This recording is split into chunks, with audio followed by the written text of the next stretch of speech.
ভাই একটা মজার গল্প শুনবি? কি গল্প? আমি শুনবো। বলতো একটা প্লেনের মধ্যে 503টে ইট আছে, একটা ইট পড়ে গেল, তাহলে কয়টা ইট থাকে? কেন 502 ইট থাকলো? বাহ, তুই তো ভালোই পারিস। তাহলে বলতো একটা ফ্রিজের মধ্যে হাতিকে কি করে ঢুকাবো? হাতিকে কিভাবে ঢুকবে? হাতিকে ঢুকানোই যাবে না। আরে যাবে, একটা বড় ফ্রিজ আনবো, ফ্রিজের দরজাটা খুলবো আর হাতিটাকে ঢুকিয়ে দেবো। ও, এবার বলতো একটা জিরাফকে ফ্রিজের ভিতর কিভাবে ঢুকাবো? কেন ফ্রিজের দরজাটা খুলবো আর জিরাফটাকে ঢুকিয়ে দেবো? না না, আগে হাতিটাকে বের করবো, তারপরে জিরাফটাকে ঢুকাবো। ও, এবার বলতো বাঘের জন্মদিন হচ্ছে, সবাই গিয়েছে কিন্তু একজন যায়নি, কে যায়নি? কেন হাতি যায়নি?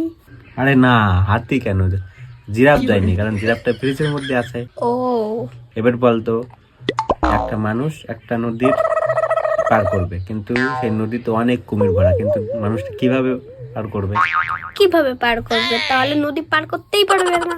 পারবে পারবে, কারণ ওই সেই কুমিরগুলো তো সেই বাঘের জন্মদিনে গিয়েছে, তাই নদীটা ফাঁকা, মানুষটা পার করে যাবে।